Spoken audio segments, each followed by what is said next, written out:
Well, the featured speaker is about to be upon us.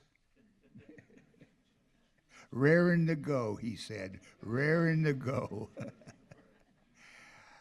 And this year, to introduce him, is the president of Sons and Daughters of Pearl Harbor Survivors, Chapter 5, Concord, Miss Kathleen Farley.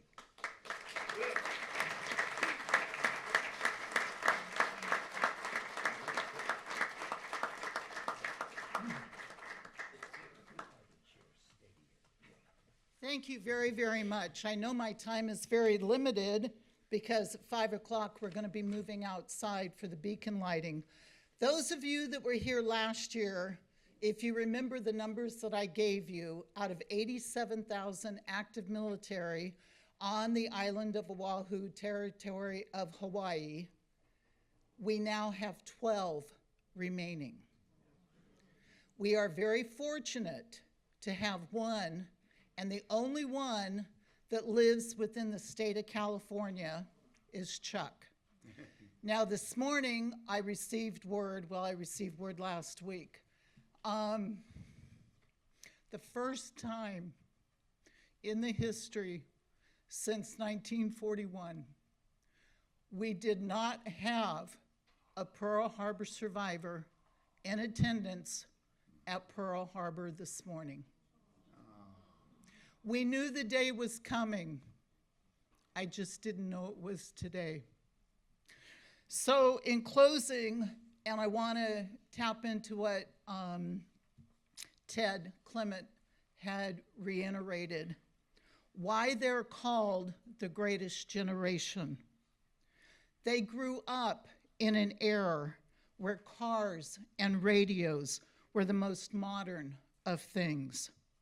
They were dedicated to their faith and families and were no strangers to hard work or hard times, for they knew firsthand what a depression could bring. December 7th, 1941, called them all to become patriots. History had never before witnessed such an all-out effort. From the battlefront to the home front, they stood as people united in defense and support of Old Glory's red, white, and blue. They soon earned the reputation that put the world on notice. Never underestimate what an American can do. They took us from war to prosperity, an achievement unimagined before. Today, as their children and grandchildren, we can look back and know this is true. Our nation owes a great debt of gratitude to those brave men and women, for we are the direct result of their courage, sacrifice, dreams, and determination. It is with heartfelt pride we call them the greatest generation. May I introduce to you Pearl Harbor survivor Chuck Kohler. He was at Ford Island the 7th of December, 1941. Chuck.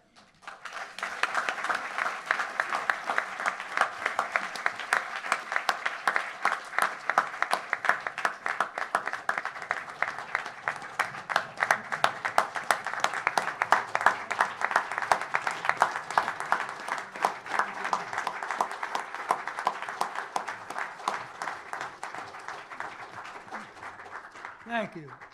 Thank you. Please be seated. Yeah, I've got it. Am I, can you all hear me okay? Yes.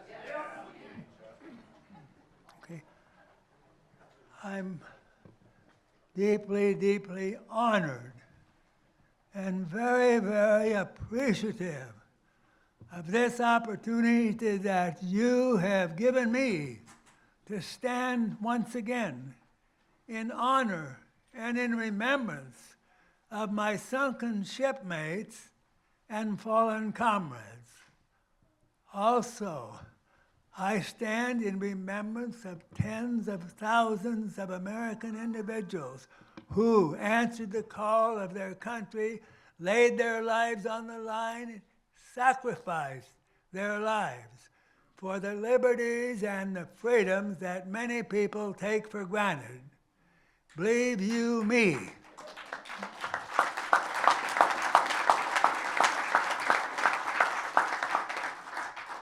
believe you me, that those of us who have served, those who are serving now, and any of you who may serve in the future will come to know that those freedoms are never, ever free. And they most likely never will be. Somebody always has to step forward and lay their lives on the line to provide those liberties and those freedoms.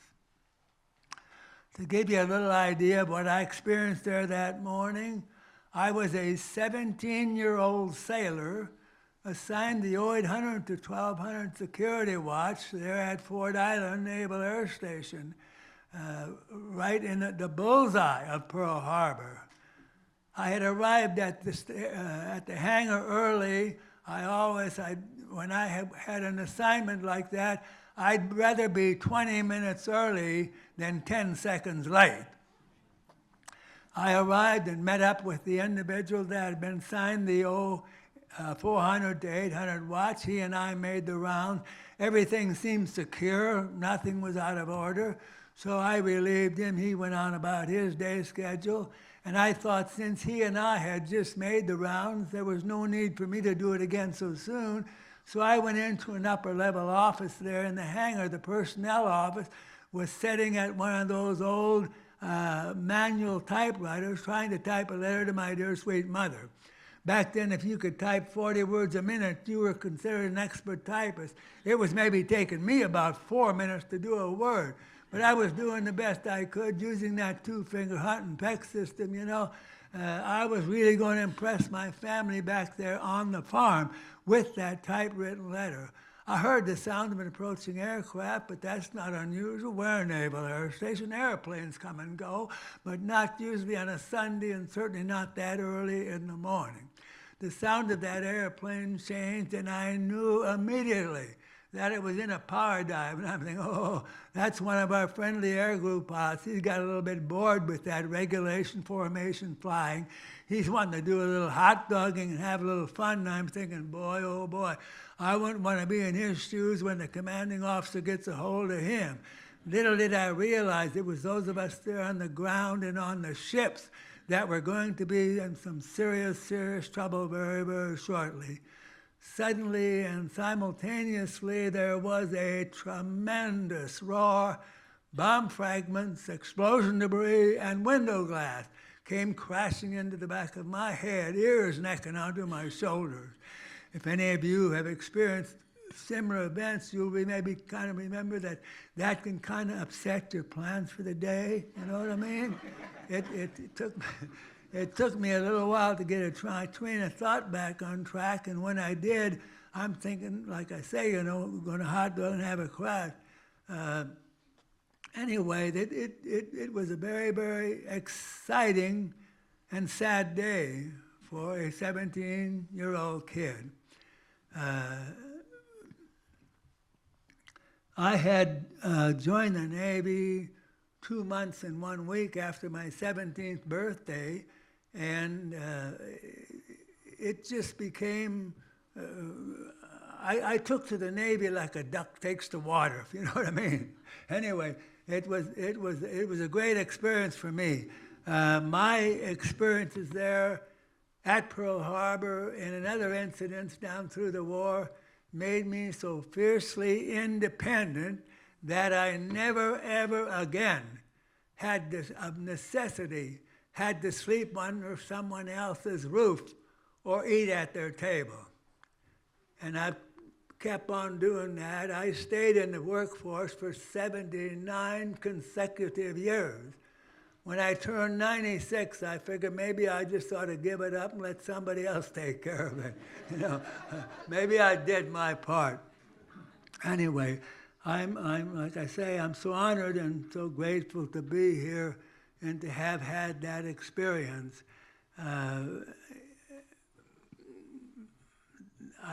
After I got out of the Navy, I went back to my home state, but there was not much going on there. In fact, a lot of the things hadn't changed at all since I'd been there 6 years ago. And so I remembered what I'd heard one time. Somebody said, "Go west, young man, go west." So in 1950, I packed up all of my worldly belongings, threw it in the back of my automobile, and headed for California. I think that I'm very, very fortunate that I landed up here in the Bay Area because I had a brother that had came out here to work during the war because there was such a great need out here in the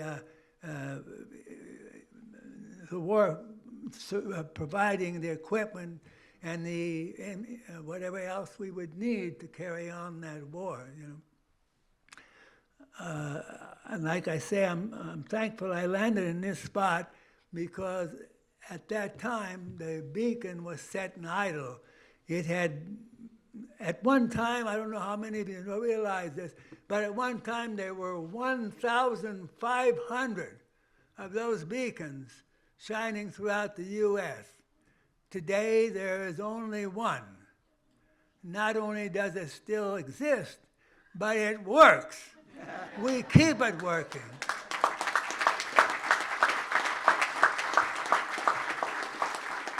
And if you people want to become a part of this, make a donation to the Mount Diablo Beacon Maintenance Fund. Not just the Mount Diablo, because then they can use it for whatever they please. But if you make it to the Beacon Maintenance Fund, then we know it'll be there to keep that beacon going.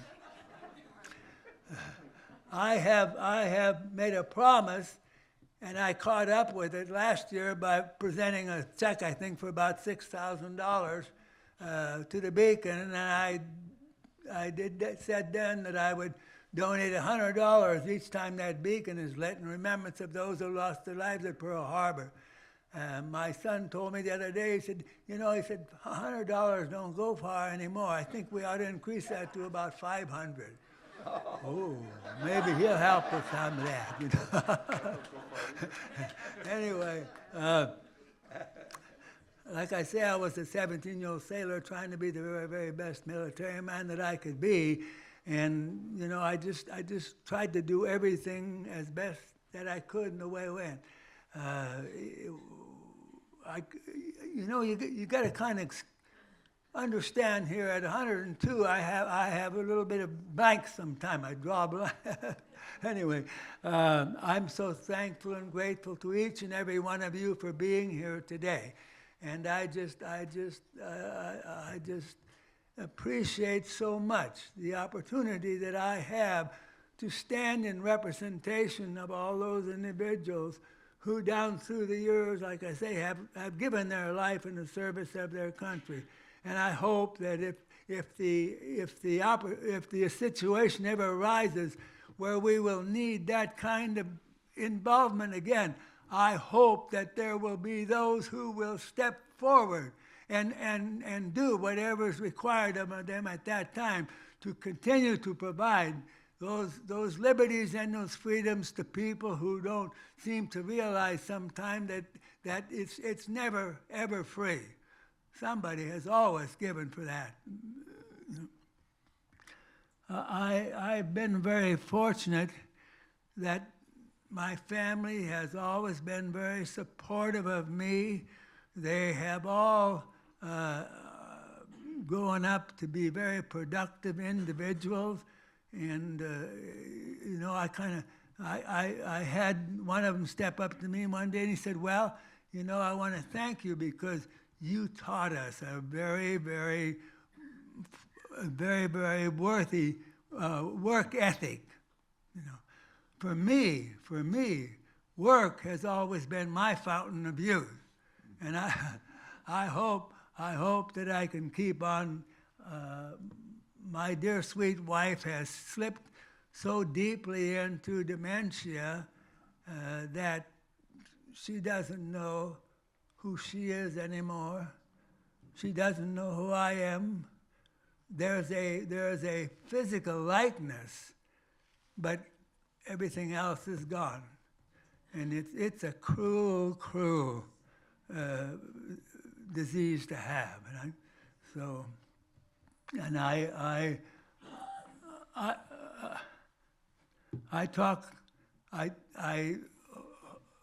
have empathy for any and all of you who may be suffering the same thing. Since we're here to light the beacon, we maybe ought to talk about it a little while. Yeah. I remember when I first came here, I didn't realize that it was up there and why it was there. Then somebody, I don't know who it was, that had the magnificent idea of let's refurbish that, let's get that beacon burning and let's light it. Admiral Chester W. Nimitz, I don't know if any of you remember the name. He was the Fleet Admiral in charge of all of the facilities in the Pacific Ocean. And he came in 1964 and flipped the switch that relit that beacon.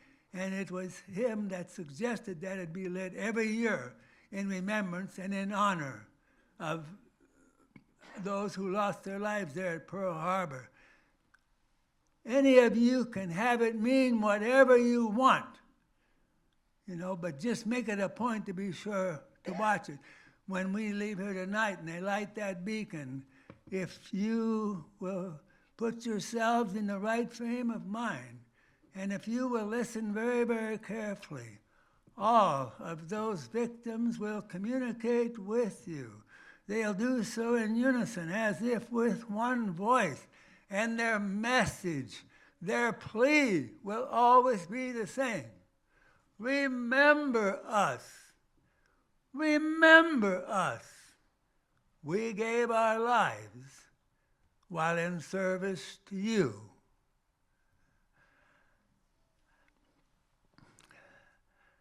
I'm just, again, I want to say I'm just so appreciative.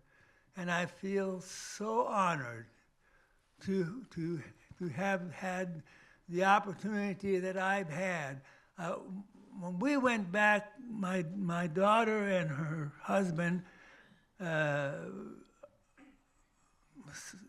took us back to Pearl Harbor in 2010. It was the first time I'd been back to the harbor in about 64 years. When after walking around there and looking at all those items that were on display from that long, long ago battle, we boarded the very first one of those white boats to go out to the USS Arizona Memorial. When we got off the boat there at the dock and walked that ramp over to the memorial itself, look over the side, the hull of that vessel, resting there on the bottom of the harbor, then all those names there on the honor wall of all those individuals. I made a solemn promise to those individuals that I would do something. I didn't know what it would be or how I could do it, but I made them a promise. And I wondered myself, what am I ever going to do? Then a thought came to me, well, there's a lot of individuals who lost their lives there that never got to communicate with their families, their loved ones, friends, or whatever. So I thought, well, maybe if I would go around and share my experience, which was similar to what many of them had, maybe that would give the people a better idea of and a deeper appreciation for what went on there that morning. And I've continued to do that down through the years, and it's given me a lot of strength and a lot of comfort in being able to stand in their behalf. About that beacon atop Mount Diablo, when Admiral Nimitz lit it again in '64, he suggested that we do it every year in remembrance of that. I thought about that a lot, and one of the things I came up with, I thought to honor those people who have lost their lives there at Pearl Harbor. I come up with what I call a memoriam. I'm going to share it with you here. Those of you who have been to Pearl Harbor, see if it reminds you of what you may have seen and even felt while you were there. Those of you who haven't been, if and when you do go, if you will remember what we have talked about and said here today, maybe it'll help you to better understand how you may feel when you visit those points. I've called it a tour of remembrance. From within those rusting hulls of sunken ships, reminders of what used to be, echo calls to remember from those there entombed that freedom is never free. For those who answer duty's call, in the air, on land, or at sea, where liberties and freedoms come under threat, that's where we choose to be. We all gave some, and some gave all, those liberties and freedoms to save, but those valued treasures can only remain if protected by the gallant and the brave. The bombs blast, the cannons roar, the sights and sounds of battle, the cries of the wounded, the sighs of the dying, amid bursts of machine gun rattle, the fires, flames, the burning airplanes, the sight of sinking ships, with death raining from the skies right before our eyes. How could we ever forget? Some men, guns, put up a fight, a victory hoped to gain. We stood our ground, then many with their ships went down, and down there they shall forever remain.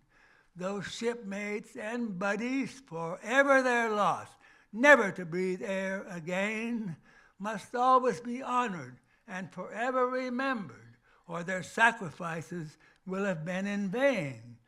Some saw it all, got involved, a few in our own way, and for those who did and still survive, it's like only yesterday. We've grown old, tried to move on, things we've tried to forget, but try as we will, those memories linger still, and for some, it's not over yet.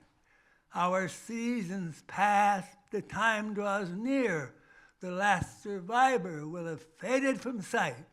Then comes each following 7th of December, will there always be those who will care enough not only to remember, but to remember, and then come here to Cal State East Bay campus on that night and light the light. Near the top of Mount Diablo stood a relic of the past, an old navigational aid beacon whose light was fading fast. But its purpose had been recycled, its meaning now anew, but its beam was rapidly fading. Was there anything anyone could do? Survivors' efforts had gone unanswered, sons and daughters' efforts too. Then a younger survivor got involved to see what he might do. Soon his efforts brought about new meanings as he got more and more of the communities involved. With so many now working together, all previous problems were soon solved. Now that beacon shines more brightly, even more so than before, and we hope it will always do so, now and forevermore. Those victims applaud and salute each of you for what you have done.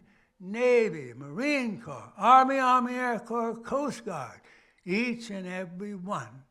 And the few of us who still survive are eternally grateful too, knowing those lost will be remembered because of all of you. When our time comes to join with them again, we'll just be moving on, but we can go remembering your promise to us that even after all the survivors have gone, in honor and in remembrance of all those lost, the beacon lighting will go on. When my journey here has ended and you've laid me down to rest, know that I valued your love and your friendships. They've been the very best. Don't let sorrow cloud your pathways. Cheerfully greet each coming dawn, joyful for all that we have shared. Life must go on. Don't send me loads of flowers or stand by my grave and cry, come see me while I'm living. Don't wait until I die. And someday in the great hereafter, who knows just where or when, I'll be missing you much and I'll be waiting until we meet again. Your life must go on. Thank you so much.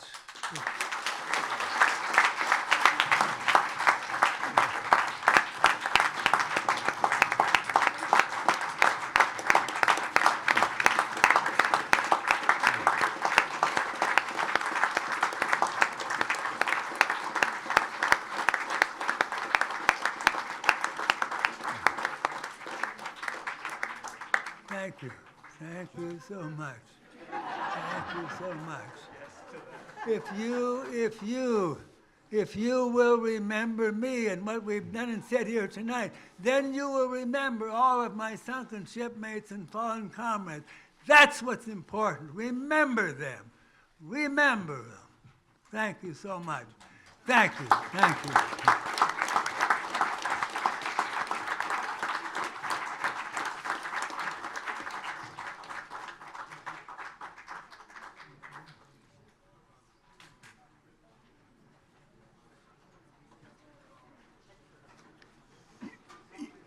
Yeah, you may be seated, yes.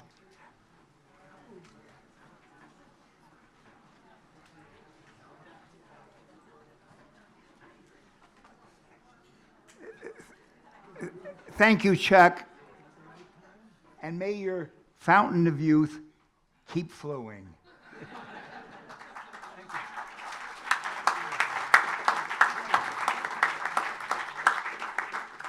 Thank yous